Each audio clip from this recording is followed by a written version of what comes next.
एक ऐसी murder mystery जहां पुलिस नहीं बल्कि भेड़ें करती हैं कातिल की तलाश, जहां हर सुराग एक नया राज खोलता है और आखिर में एक ऐसा ट्विस्ट मिलता है जिसकी आपने कभी कल्पना भी नहीं की होगी। चलिए जानते हैं शीप डिटेक्टिव मूवी की पूरी कहानी हिंदी में। तो मूवी की शुरुआत होती है जॉर्ज से, जो रेबेका को एक चिट्ठी लिख रहा है जिसमें वो एक चरवाहे के तौर पर अपनी जिंदगी के बारे में बता रहा है। खेत में घूमते हुए जॉर्ज रॉनी और रेगी से मिलवाता है, जो शरारती जुड़वा हैं और हमेशा चीजों से टकराते रहते हैं। सर रिचफील्ड गर्व और गरिमा वाला भेड़ है, क्लाउड सबसे मुलायम ऊन वाली भेड़ है और पूरी तरह से नखरेबाज है, जोरा सबसे ज्यादा उत्सुक बच्चा है और मोपुल सबसे सब्र वाला है। जॉर्ज कहता है कि कोई भी भेड़ दूसरी से ज्यादा खास नहीं है, लेकिन दो भेड़ें उसके दिल के बहुत करीब हैं। सेबेस्टियन उसका सबसे बड़ा नर भेड़ है, अकेला रहने वाला है और बिल्कुल उसी जैसा है। लिली उसकी सबसे समझदार भेड़ है और उसे शांति देती है। जब घड़ी में 5 बजते हैं तो जॉर्ज अपना रोज का काम शुरू करता है। वो उनकी सेहत की जांच करता है, उन्हें खाना खिलाता है, उनकी देखभाल करता है, उनका मनोरंजन करता है और उन्हें दवा भी देता है, जिसे वे सभी मजे से लेते हैं। हर शाम जॉर्ज भेड़ों के झुंड को मर्डर मिस्ट्री वाले नॉवेल्स पढ़कर सुनाता है। भेड़ें चुपचाप बैठकर सुनती हैं। झुंड शेल्टर की ओर जाता है और कातिल कौन है इसका अंदाजा लगाने लगता है।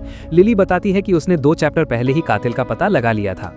कहानी का कातिल भतीजा था। अगले दिन जॉर्ज नॉवेल खत्म करता है और बताता है कि कातिल भतीजा है। जॉर्ज बताता है कि ज्यादातर भेड़ें या तो खाती हैं या खाने के बारे में सोचती हैं, लेकिन हम देखते हैं हकीकत बिल्कुल उलट है। झुंड में हमें जॉर्ज 3 चंचल मेमनों से मिलवाता है, जो दिन भर खेत में उछल कूद करते रहते हैं, लेकिन सर्दियों में पैदा हुए एक मेमने को झुंड अपनाता नहीं है। सर्दियों वाला मेमना दूसरों से दोस्ती करने की कोशिश करता है, लेकिन सर रिचफील्ड उसे भगा देता है। जॉर्ज इसके व्यवहार को समझ नहीं पाता और हर भेड़ के साथ एक जैसा बर्ताव करता रहता है। जब जॉर्ज खेत से निकलता है तो वो हमें डेनब्रुक के लोगों से मिलवाता है। केलिब एक और चरवाहा है जो हमेशा अपने झुंड के साथ बुरा बर्ताव करता है। कसाई एक ऐसा व्यक्ति है जिसे जॉर्ज साफ वजहों से नापसंद करता है। सराय की मालकिन बेथ, जिसे जॉर्ज पसंद नहीं करता। टिम जो पुलिस वाला है बेवकूफ है और रेवरेंड हिलकोइट के साथ उसका रिश्ता उलझा हुआ है। अब जॉर्ज गुस्से में चर्च में घुसता है। जॉर्ज सबके सामने कसाई का मजाक उड़ाता है कि वो खून खराबे वाला काम करने के बाद भी चर्च आता है। जॉर्ज बताता है कि वो अपना कर्ज चुकाने आया है और टेबल पर पैसों की गड्डी पटक देता है, जिसे रेवरेंड चुपचाप ले लेता है। उस रात जॉर्ज अपनी चिट्ठी पूरी करता है और रेबेका से जल्द ही आने और उसके झुंड से मिलने के लिए कहता है। तभी एक गाड़ी खेत में आती है जिसमें केलेब होता है। झुंड को लगता है कि केलेब दोनों झुंडों को मिलाने आया है। इसके बजाय जॉर्ज गुस्से में केलेब को झूठा कहकर बाहर निकाल देता है। लिली कहती है कि सब लोग आज की घटनाओं को भूल जाएं।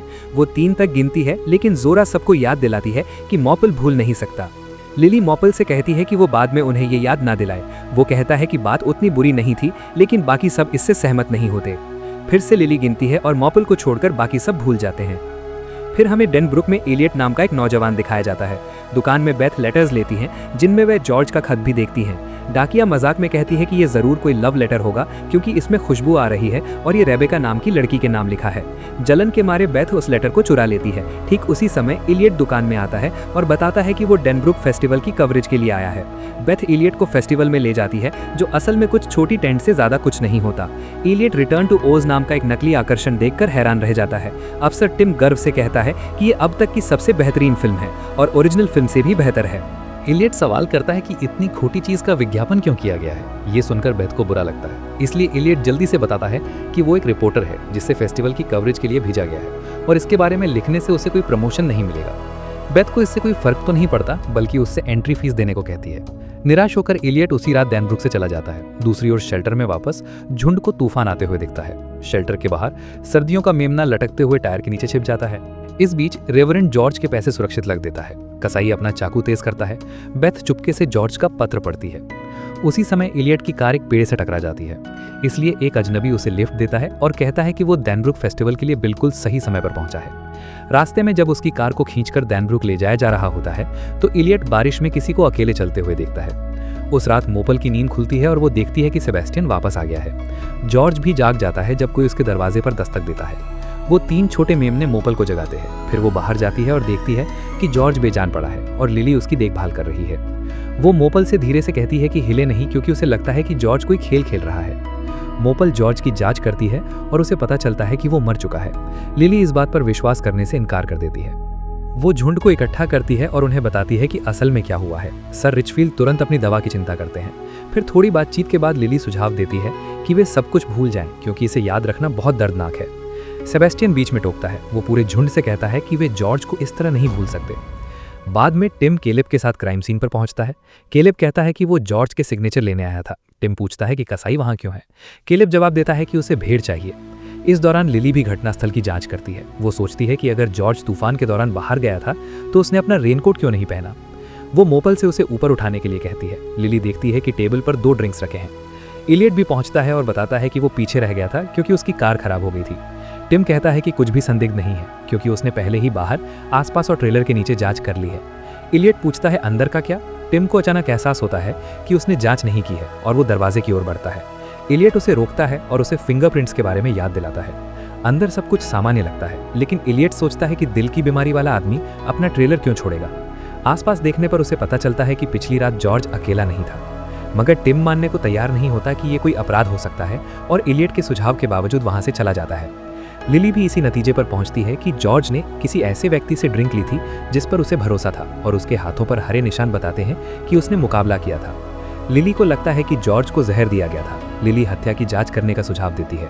वो दूसरों को क्राइम सीन पर कुछ भी खाने से रोकती है। लिली पूछती है कि क्या उस रात किसी ने कुछ देखा था। वुलीज कहता है कि उसने सेबेस्टियन को देखा था। विंटर लैम्प कहता है कि उसने जॉर्ज का भूत देखा था। वो उसे साफ साफ तो नहीं देख पाया, लेकिन उसमें जॉर्ज जैसी महक आ रही थी। तभी चर्च की घंटी बजती है। लिली को जॉर्ज के मिस्ट्री नॉवेल से याद आता है कि पूरा शहर हत्या पर चर्चा करने के लिए इकट्ठा होता है और उन सभी में कातिल वहां मौजूद होता है। सेबेस्टियन बताता है कि वे तो कभी खेत से बाहर ही नहीं निकले।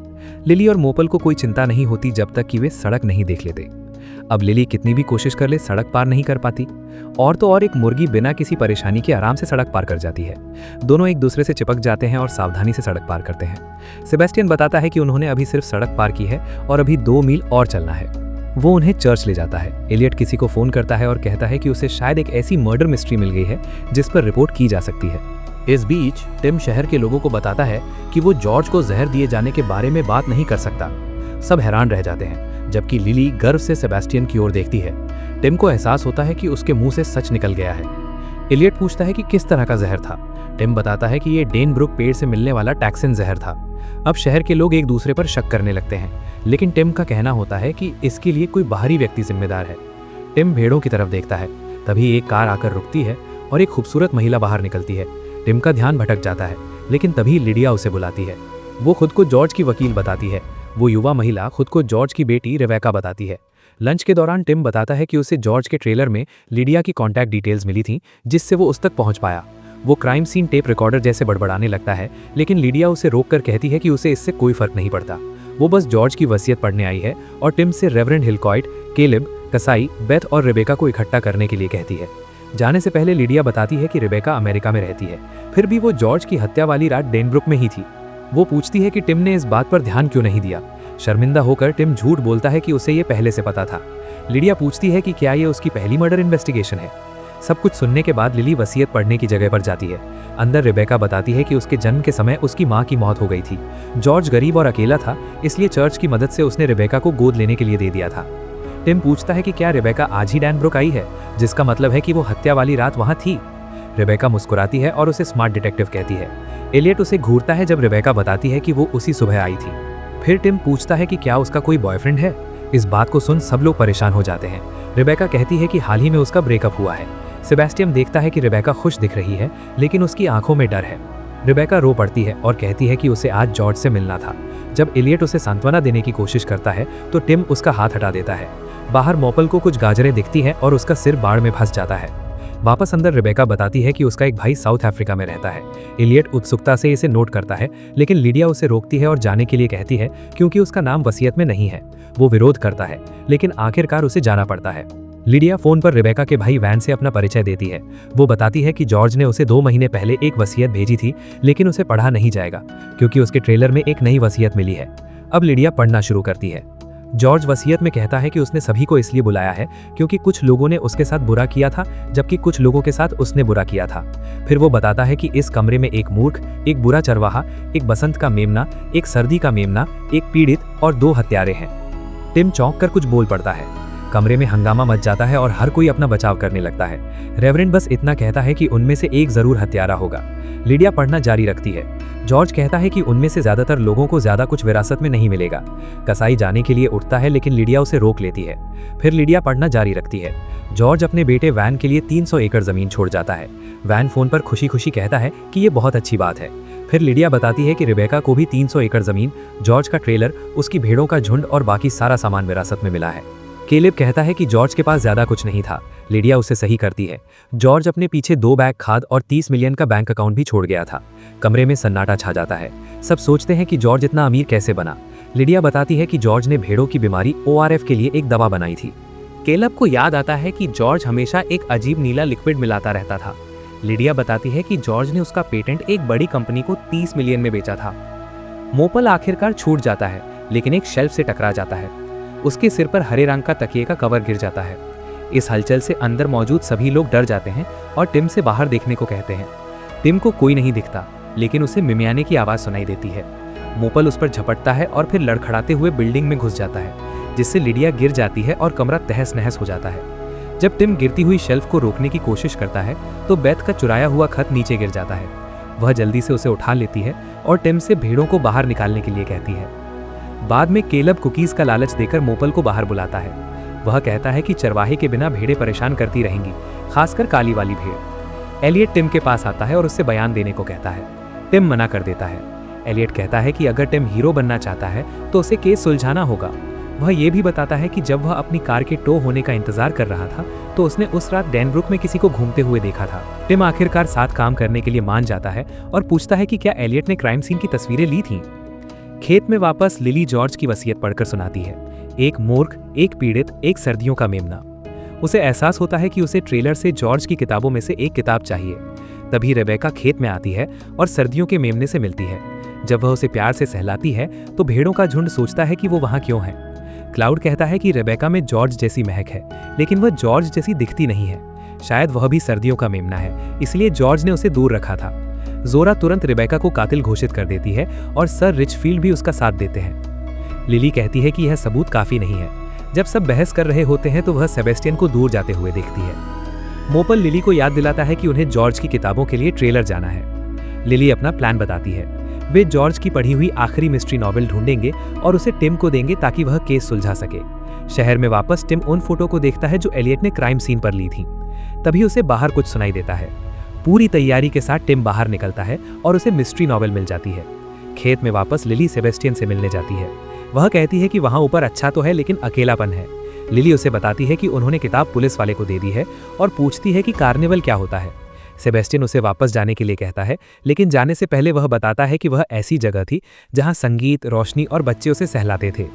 जब वह बड़ा हुआ तो लोगों ने उसे कुत्ते से लड़ने के लिए रिंग में धकेल दिया और एक दिन जॉर्ज ने उसे बचाया। अगली सुबह टिम उठता है तो देखता है कि भेड़ डिटेक्टिव्स बाहर इंतजार कर रहे हैं। एलियट नाश्ता लेकर आता है। टिम कहता है कि जब भी केस में कुछ होता है भेड़ें आ जाती हैं।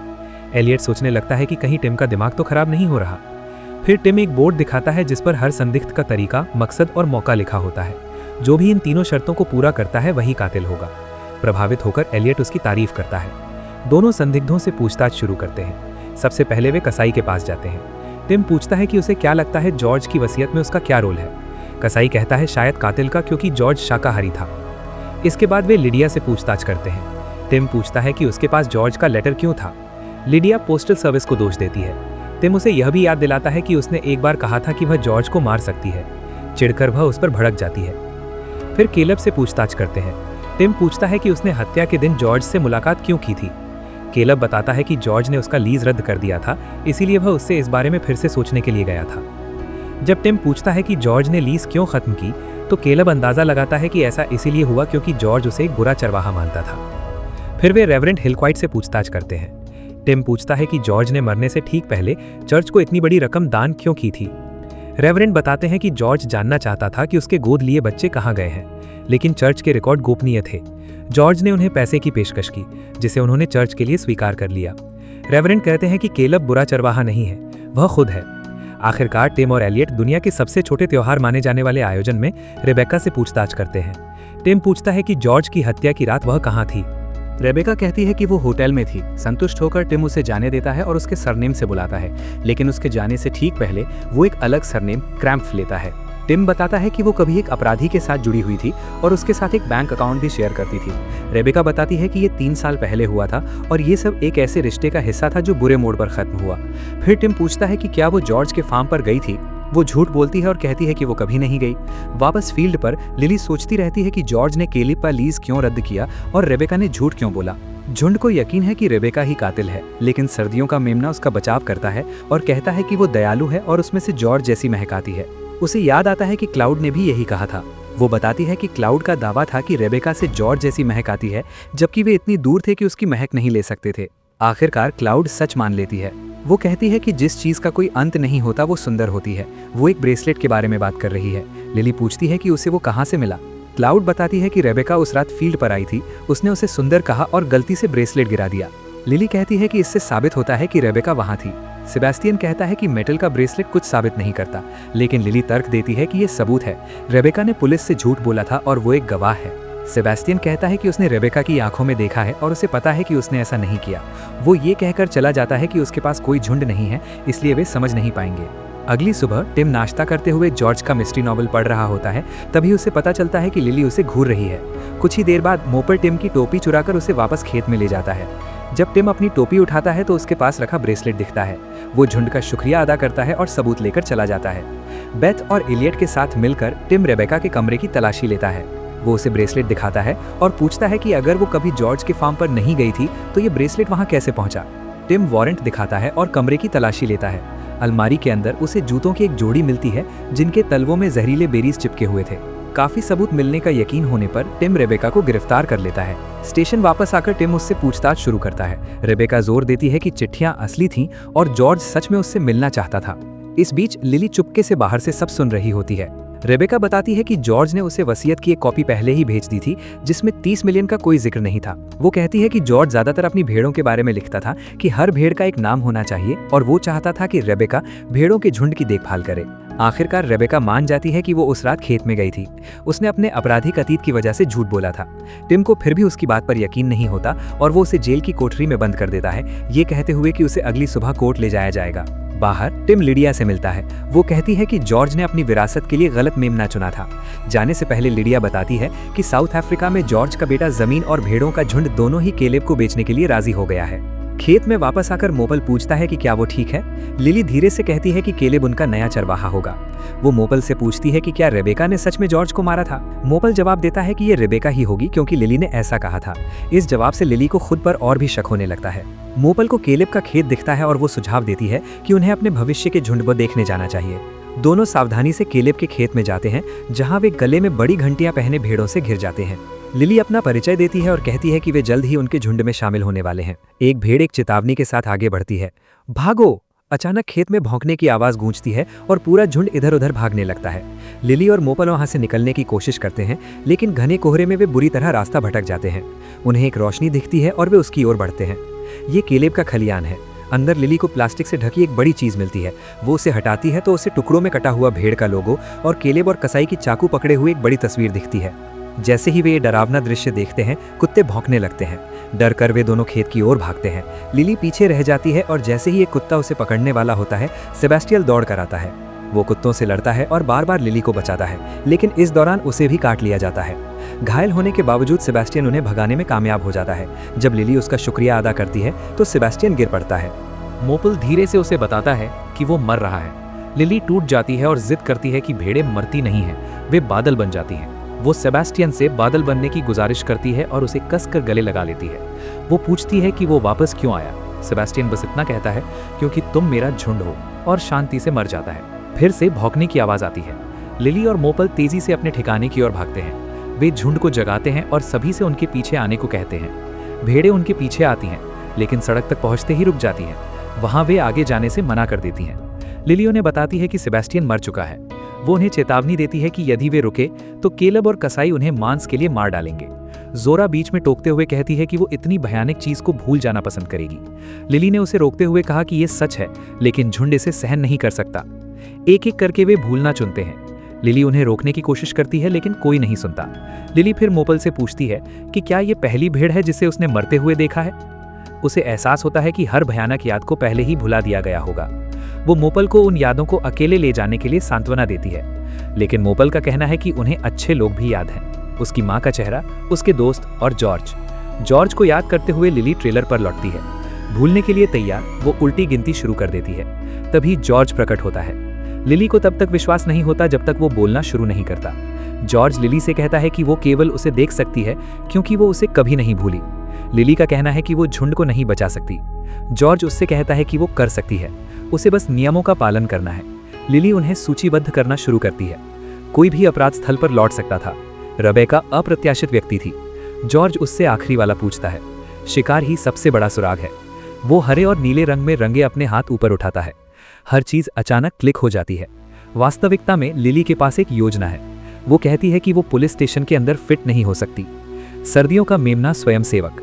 लिली ने उसे अपने पैरों को पीले और नीले रंग से ढकने के लिए कहा। शहर में वापस रेबेका जागती है और सर्दियों के मेमने को स्टेशन में घुसते हुए देखती है। लिली द्वारा निर्देशित होकर वो टिम के जांच बोर्ड को गिरा देता है और अपने खुरों से उस पर रंग डाल देता है, और फिर मेमना चुपचाप वापस बाहर कूद जाता है। रेबेका बस यही टिप्पणी करती है कि ये एक अजीब शहर है। स्टेशन पर टिम रेबेका से पूछता है कि गंदगी किसने की। रेबेका उसे सर्दियों के मेमने के बारे में बताती है और कहती है कि ऐसा लग रहा था जैसे वो किसी अन्य भेड़ से ऑर्डर ले रहा हो।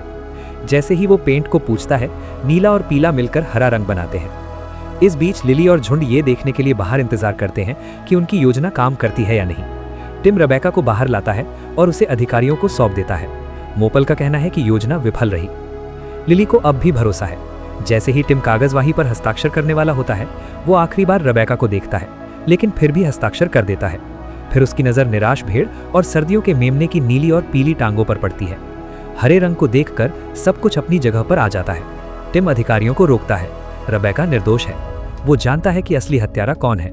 वो बताते हैं कि रेबेका सही संदिग्ध बन गई क्योंकि वो हत्या की रात डेनब्रोक आई, मैदान पर जाने के बारे में झूठ बोला और उसका एक मकसद था, लेकिन असली हत्यारा बिल्कुल यही चाहता था। हत्यारे पर कभी विचार नहीं किया गया क्योंकि वो देश में था ही नहीं। टिम का खुलासा करते हैं कि वैन साउथ अफ्रीका में जॉर्ज का बेटा था। उनका मानना है कि वैन को पुरानी वसीयत मिली और उसे 30 मिलियन के बारे में पता चला। वैन जानता था कि यदि रेबेका को गिरफ्तार कर लिया गया तो विरासत स्वतः ही उसके पास चली जाएगी। उनका कहना है कि अब सिर्फ एक ही सवाल बचा है, वैन कहाँ है? क्या वो स्पष्ट दृष्टि से छिपा हुआ है? क्या उसने अपना नाम बदल लिया? जैसे रेबेका क्रैम्प्स बन गई, वैन इलियट बन गया। सर्दियों वाला मेमना इलियट जॉर्ज के भूत को बुलाता है। इलियट हंसते हुए कहता है कि टिम खुद को शर्मिंदा कर रहा है। वो जोर देता है कि वो साउथ अफ्रीका में नहीं बल्कि डेनब्रोक में रहता है। टिम का कहना है कि वैन यहाँ एक अलग पहचान के तहत रह रहा था। वो बताते हैं कि कैसे इलियट आसानी से डेनब्रुक उत्सव के लिए पहुंचा, शहर छोड़ने का नाटक किया, जानबूझकर अपनी कार को दुर्घटनाग्रस्त कर दिया और उस रात का इस्तेमाल जॉर्ज से मिलने और उन्हें जहर देने के लिए किया। एक बार जब जॉर्ज मर गया तो वैन ने एक नई वसीयत लिखी, लेकिन जॉर्ज उम्मीद से ज्यादा मजबूत था और उसने मुकाबला किया। इसलिए वैन रेबेका को फंसाने की साजिश रची। उसे ये भी पता था कि लिडिया इलियट को वसीयत पढ़ने की प्रक्रिया से बाहर रखेगी क्योंकि वो सेना में भर्ती हो गया था। इससे उसे ऑनलाइन कॉल के जरिए शामिल होने का सही बहाना मिल गया। टिम आगे बताता है कि वैन ने रेबेका के कमरे में घुसकर उसके जूतों पर जहरीले बेरीज रख दिए थे।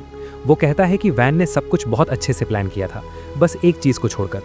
लिली उसकी बात पूरी करती है। जॉर्ज के हाथ, एक नीला था, दूसरा हरा। नीला रंग जॉर्ज की दवा की वजह से था, लेकिन हरा क्यों? टिम मुस्कुराता है और कहता है कि कुछ अच्छे डिटेक्टिव दोस्तों ने उसे ये सुलझाने में मदद की। नीला और पीला मिलकर हरा रंग बनाते हैं।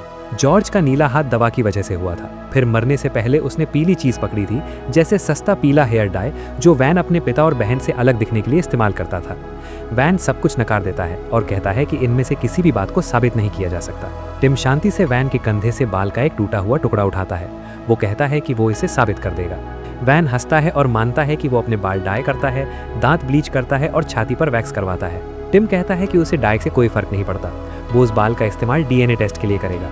अगर इससे साबित होता है कि वैन जॉर्ज का बेटा है तो ये भी साबित हो जाएगा कि उसी ने उसे मारा था। वैन बाल को झटक देता है और भागने लगता है। पीछा शुरू होता है। वैन अपनी कार में कूदता है। तभी रॉनी और रेगी वैन की कार को टक्कर मारते हैं, जिससे विंडशील्ड टूट जाती है। पुलिस वैन को गिरफ्तार कर लेती है, जबकि वो चिल्लाता है कि 30 मिलियन उसी के हक के थे। टिम रेबेका से माफी मांगता है और उसकी हथकड़ी खोल देता है। सर्दियों का मेमना रेबेका का ध्यान खींचता है और वो उसे उठा लेती है। टिम देखता है कि भेड़ों का झुंड उन्हें देख रहा है और मुस्कुराता है। जब रेबेका जाने लगती है तो सर्दियों में जन्मा मेमना उसे उदासी से देखता है। रेबेका बेथ को सराय में रहने के पैसे देती है, लेकिन बेथ मना कर देती है। इसके बजाय वो जॉर्ज का लेटर चुराने के लिए माफी मांगती है। वो मानती है कि वो जॉर्ज से प्यार करती थी, लेकिन जॉर्ज ने कभी उससे प्यार नहीं किया, क्योंकि रेबेका की माँ हमेशा उसके दिल में एक खास जगह रखती थी। रेबेका कहती है कि काश वो अपनी माँ को जान पाती। बेथ उसका नाम बताती है। केरेब और कसाई आते हैं और उसकी जमीन खरीदने की पेशकश करते हैं। रेबेका कहती है कि जॉर्ज को पता था कि वे मुनाफे के लिए भेड़ों को मार रहे हैं। जाने से पहले रेबेका लिडिया से कहती है कि उसे और भी भेड़ें चाहिए और क्या कोई बैंक इसमें मदद कर सकता है। खेत में वापस आने पर भेड़ों का झुंड लिली की तारीफ करता है, क्योंकि उसने गुत्थी सुलझा ली थी। लिली कहती है कि उसने कई गलतियां की और सर्दियों में जन्मे मेमने के सुझावों को नजरअंदाज किया। तभी पूरे खेत में घंटियां बजने लगती हैं। रेबेका केलेब की सभी भेड़ों के साथ आती है। दोनों झुंड खुशी खुशी मिलते हैं। बाद में जॉर्ज के ट्रेलर को साफ करते समय रेबेका को वो किताब मिलती है जो जॉर्ज ने उसे भेड़ों के बारे में दी थी। वो बाहर आती है और पढ़ना शुरू करती है, ठीक वैसे ही जैसे जॉर्ज किया करता था। पहाड़ी पर लिली को सर्दियों में जन्मा मेमना वहीं मिलता है जहां सेबेस्टियन हमेशा बैठता था। फिर वो उसका नाम जॉर्ज रखती है, क्योंकि हर भेड़ का एक नाम होना चाहिए। सर रिचफील्ड जॉर्ज को ग्रुप में स्वागत करते हैं। वो खुशी खुशी दूसरे मेमनों के साथ मिल जाता है। जैसे जैसे रेबेका पढ़ती रहती है, लिली आसमान की ओर देखती है और बादलों के बीच सेबेस्टियन को देखती है। और इसी के साथ इस रोमांचक कहानी का अंत होता है।